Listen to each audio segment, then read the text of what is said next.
مسلمان کہتے ہیں کہ شیعہ امام حسن علیہ السلام کو مانتے ہی نہیں ہیں، شیعہ امام حسن علیہ السلام کو مانتے ہی نہیں ہیں، اور وہ دلیل کیا دیتے ہیں؟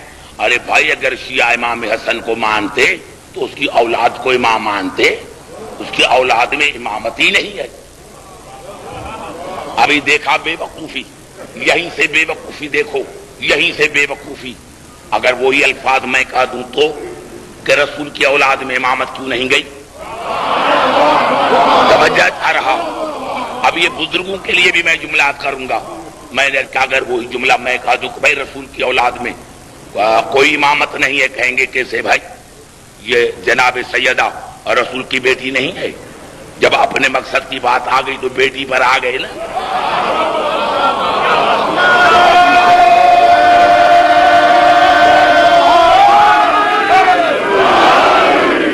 پوری توجہ چاہ رہا ہوں، پوری توجہ قبلہ چاہ رہا ہوں۔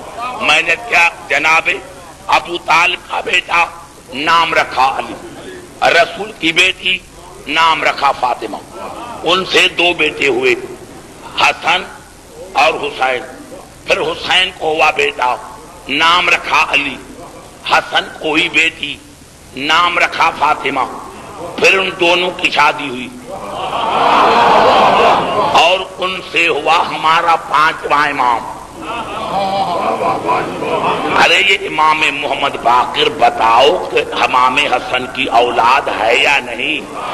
اگر رسول کی بیٹی کا اولاد اس کا بیٹا ہو سکتا ہے تو حسن کی بیٹی کا اولاد حسن کا بیٹا کیوں نہیں؟ نعرہ حیدر،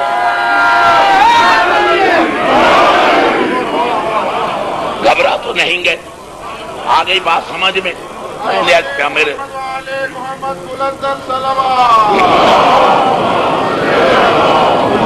کیا میں نے کیا میرے دوستوں، میرے بزرگوں؟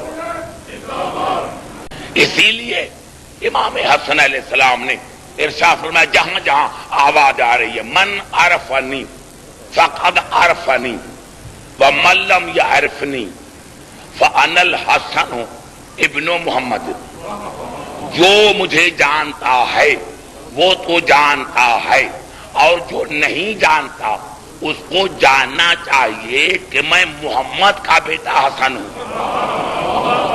جو مجھے جانتا ہے وہ تو جانتا ہے، اور جو نہیں جانتا اس کو جاننا چاہیے کہ میں محمد کا بیٹا حسن ہوں، میں محمد کا بیٹا حسن ہوں۔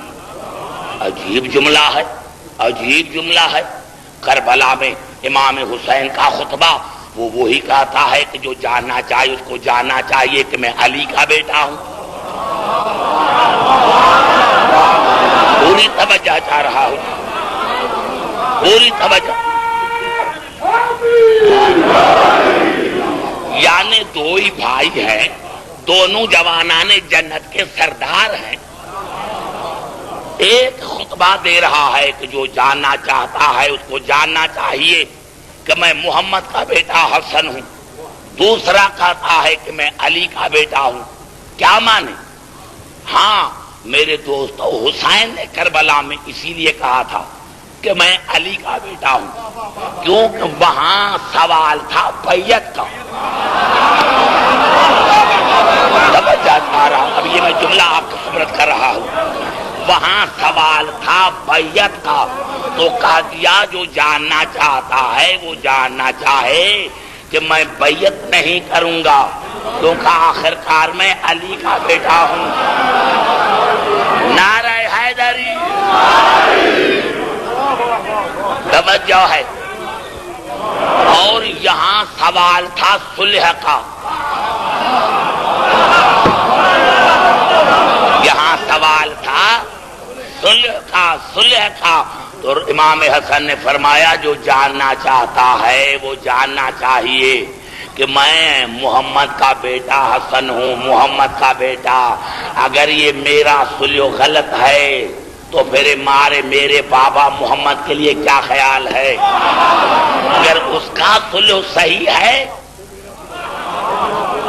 تو میرا صلح صحیح ہے۔ اور مجھے اللہ کی عزت کی قسم ہے میرے نوجوان بزرگوں کہ پورے خطبے میں امام حسن علیہ السلام نے یہی کہا، اور اس کے بعد کہا من عرفنی فقد عرفنی ومن لم یعرفنی فانا الحسن ابن محمد ثم تلا هذه الآیہ واتبعت ملت آبائی ابراہیم واسحاق ویعقوب ما کان لنا ان نشرک باللہ من شیء ذالک من فضل اللہ علینا۔ اس کے بعد امام حسن نے سورۃ یوسف کی یہ آیت پڑھی جو جناب یوسف نے کہا تھا کہ یا اللہ میں اتباع کر رہا ہوں اپنے پردادا ابراہیم کی، اپنے دادا اسحاق کی، اور اپنے بابا یعقوب کی، اور یا اللہ آپ کا ہم پر بڑا فضل ہے، آپ کا ہمارے اوپر بڑا احسان ہے کہ ہمارے سلسلہ نسب میں کوئی مشرک نہیں۔ بڑا جملہ میں نے پھر کہا دیا۔ آخرکار امام کا خطبہ ہے، یہ پڑھنے کی ضرورت کیا تھی؟ پورا قرآن پڑھا تھا، اس آیت سے پڑھنے کی کیا ضرورت تھی؟ امام کا مقصد یہی تھا، جس سے مخاطب تھا میں اس کو نام لینا پسند نہیں کرتا، امام حسن جس سے مخاطب تھا اس کو کہہ رہا تھا کہ ہم تو وہ ہیں کہ جن سے سلسلہ نسب میں کوئی مشرک نہیں، تو اپنے خاندان کو بھی دیکھ، میرے خاندان کو بھی دیکھ۔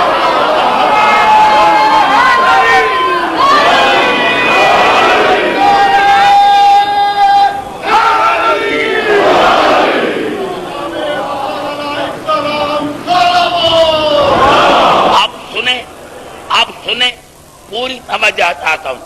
ثم قال انا ابن البشیر، پھر کہا میں بشیر کا بیٹا ہوں، انا ابن النذیر، میں نذیر کا بیٹا ہوں، انا ابن النبی، میں نبی کا بیٹا ہوں، میں نبی کا بیٹا ہوں، انا ابن سراج المنیر، میں سراج منیر کا بیٹا ہوں، انا ابن الذی رحمت للعالمین، میں رحمت للعالمین کا بیٹا ہوں، میں رحمت العالمین کا بیٹا ہوں۔ فانا من اہل بیت الذین اذهب اللہ عنہم الرجس وطہرہم تطہیرا، اور میں اس اہل بیت کا فرد ہوں، میں اس اہل بیت کا فرد ہوں جس کے بارے میں اللہ نے آیت تطہیر کو نازل کیا ہے۔ میں ان اہل بیت کا فرد ہوں جن کو اللہ نے ہر نجاست اور ہر آلودگی سے دور اور پاک رکھا ہے۔ وَأَنَا مِنْ أَهْلِ بَيْتِ الَّذِينَ ابْتَرَضَ اللَّهُ مَوَدَّتَهُمْ وَوِلَایَتَهُمْ ثُمَّ قَالَ سُبْحَانَهُ قُلْ لَا أَسْأَلُكُمْ عَلَيْهِ أَجْرًا إِلَّا الْمَوَدَّةَ فِي الْقُرْبَى، اور میں ان اہل بیت کا فرد ہوں، میں ان اہل بیت کا فرد ہوں جن کی مودت کو اور ولایت کو اللہ نے قرآن میں فرض رکھا۔ مودت اور ہے، جن کی مودت کو اور ولایت کو اللہ نے قرآن میں فرض رکھا ہے۔ اور اس کے بعد امام نے یہ آیت پڑھی۔ میں آج آپ نے اعلان کر دیا، ایبٹ روڈ کے ساداتوں نے اعلان کر دیا، بھائی کل سے عبد الحکیم پڑھے گا۔ بھائی کون عبد الحکیم؟ کہا وہی جس کے شان میں قرآن نازل ہوا ہے۔ اب حیران ہو گئے لوگ اور ایک دوسرے سے کہے ہو سکتا ہے بھائی، ہو سکتا ہے کوئی آیت عبد الحکیم کے شان میں نازل ہو۔ آج میں آ گیا، آپ کھڑے ہو گئے، عبد الحکیم بتائیں قرآن آپ کے شان میں نازل ہوا ہے؟ میں نے کہا قرآن کی قسم نہیں، میں نے کہا قرآن کی قسم نہیں، میں نے کہا قرآن کی قسم نہیں، میں نے کہا قرآن کی قسم نہیں۔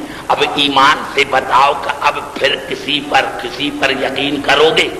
ارے بھائی جس کے لیے خود کہہ رہے تھے اس نے خود قسم اٹھا کر کہا ہے کہ میرے شان میں کوئی آیت نازل نہیں ہوئی۔